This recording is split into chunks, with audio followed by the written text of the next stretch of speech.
Hey y'all, you know what time it is? Get into it! Yes! We are back, darlings. We are back with a very special presentation for Storytime with Chris. It is indeed Black History Month, and we're going to be going over some African myths and legends and getting a glimpse into the ancient Yoruba tribe, Swahili, and even some other folklore aspects of African culture that are not always well known. But I'm on the side because I want to prepare y'all for something, because shout out to my friend Shauna. She's an amazing creative person. So what I'm about to show you is something that Shauna has made for me. I was at work today and I was super excited, and basically she made me this shirt. She did not tell me what was going to be on the shirt. She said, I made you a shirt in my craft room. I've been working on different arts and crafts. I told her she needs to get an Etsy. So she showed me the shirt, y'all, and look what it says, baby. It says, busy making my ancestors proud, okay? Get into it. I love it, and it's perfect. And I have to preface this by saying I did not ask her to make this shirt. I can verify 100%. I did not ask her to make this shirt.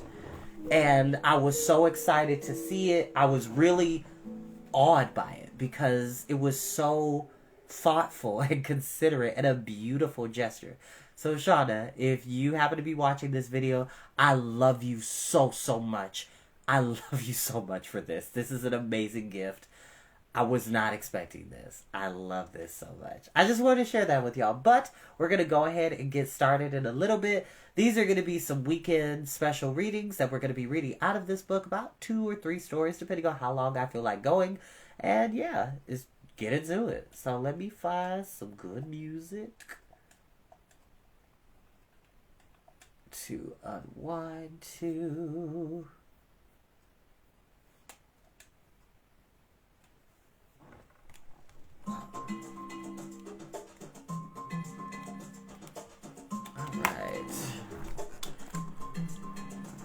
Whew.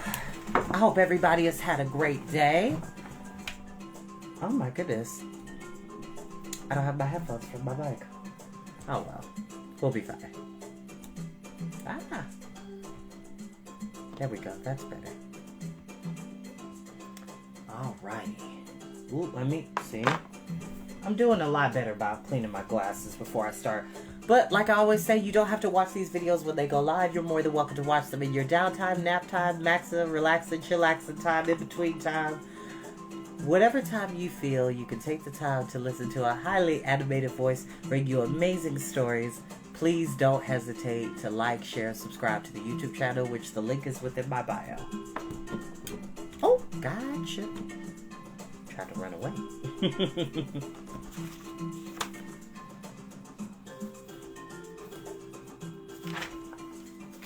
Now, I do have to preface that these stories are, at their core, abridged stories of African folklore and myths and creation myths and so on. And so, this is just a fun way to get into African stories. I myself, growing up in the east side of Cleveland, got to hear a lot of stories about Anansi, the spider god, and his many stories. And we're definitely going to meet Anansi in these stories that I'll be reading every weekend for the month of February. And yeah, I'm super excited.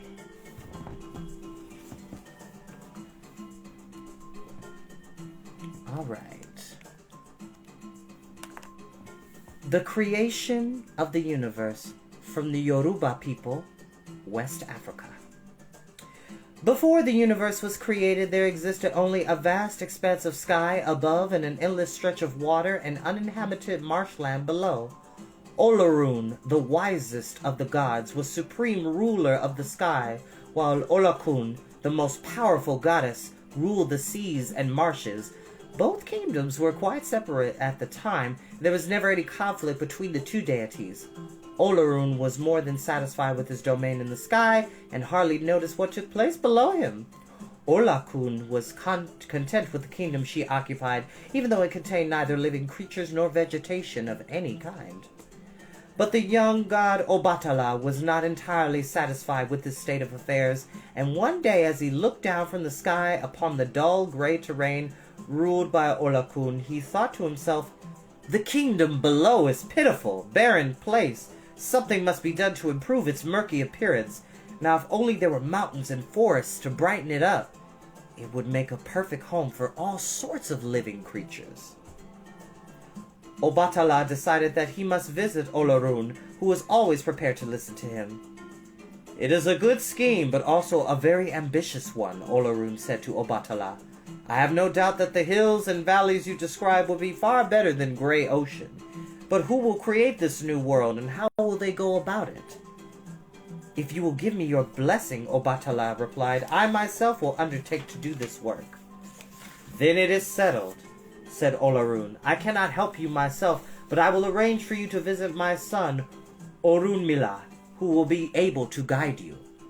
Next day, Obatala called upon Orunmila, the eldest son of Olorun, who had been given the power to read the fortune and to understand the secret of existence. Orunmila produced his divining tray, and when he had placed 16 palm nuts on it, he shook the tray and cast its contents high into the air.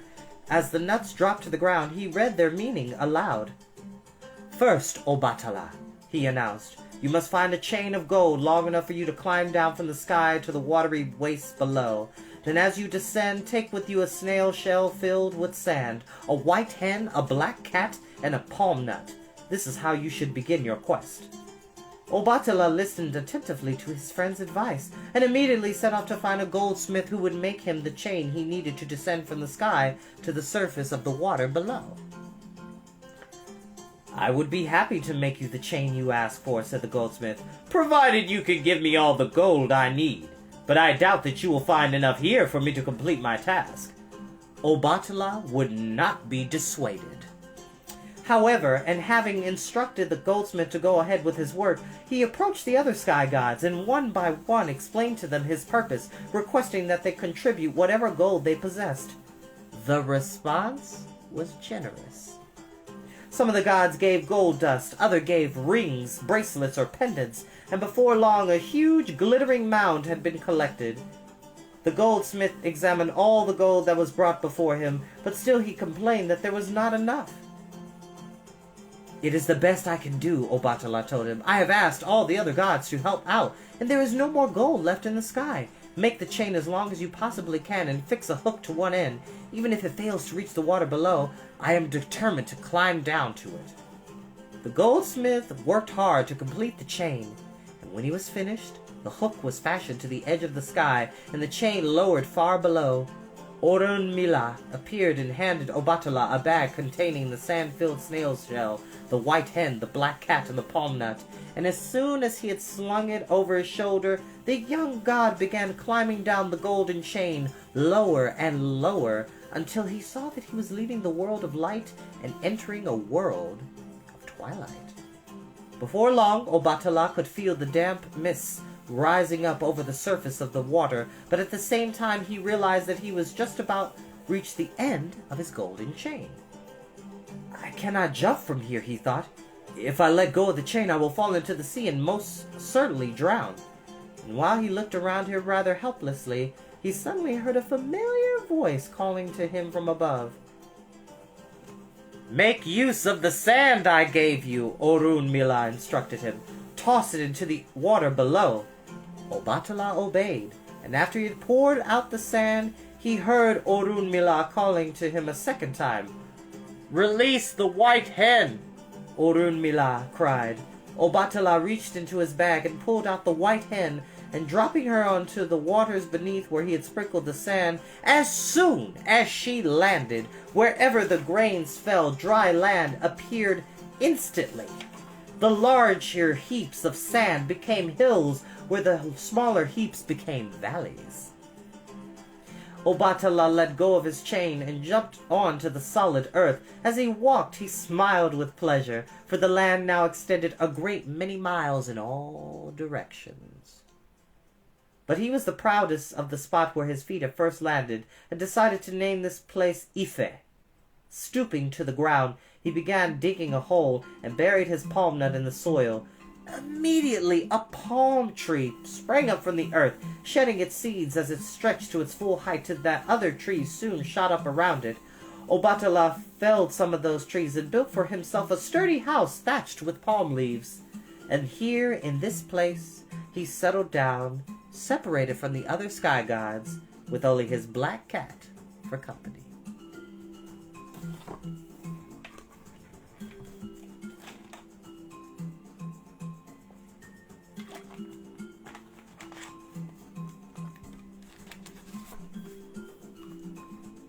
Obatala creates mankind from the Yoruba people of West Africa. Obatala lived quite contentedly in his new home beneath the skies, quite forgetting that Olorun might wish to know how his plans were progressing.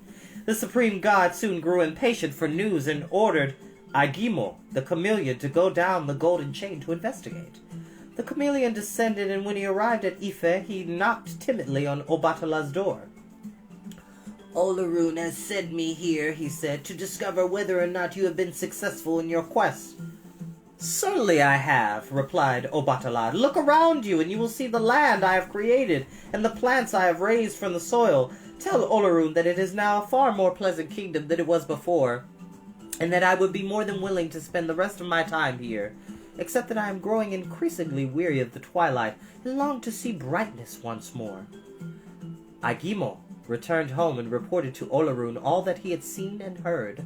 Olorun smiled, for it pleased him greatly that Obatala had received and achieved what he had set out to do. The young god, who was among his favorites, had earned a special reward, and so Olorun fashioned with his own hands a dazzling golden orb and tossed it into the sky. "For you, Obatala, I have created the sun," said Olorun. "It will shed warmth and light on the new world you have brought to life below."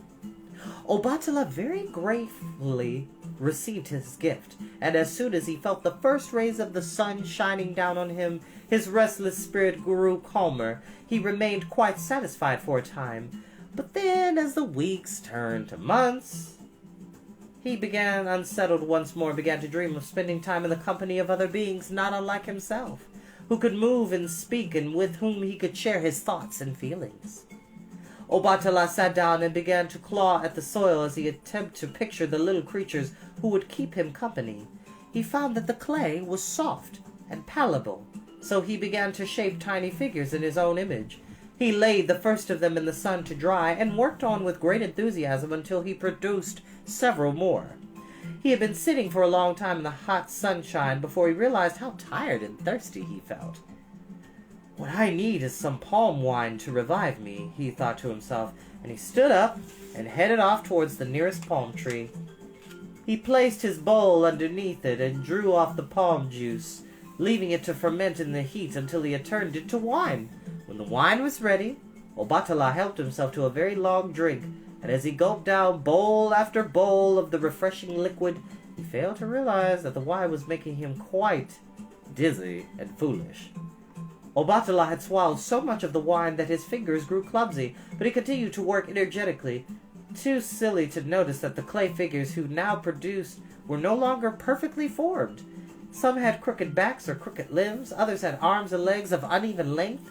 Obatala was so pleased with himself, he raised his head and called out jubilantly to the skies, "I have created beings from the soil, but only you, Olorun, can breathe life into them. Grant me this request so that I will always have human beings to keep me company here in Ife."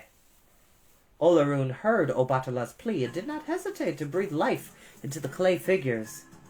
Watching with interest as they rose from the ground and began to obey the commands of their creator, soon they had built wooden shelters for themselves next to the god's own house, creating the first Yoruba village in Ife, where only before one solitary house had stood.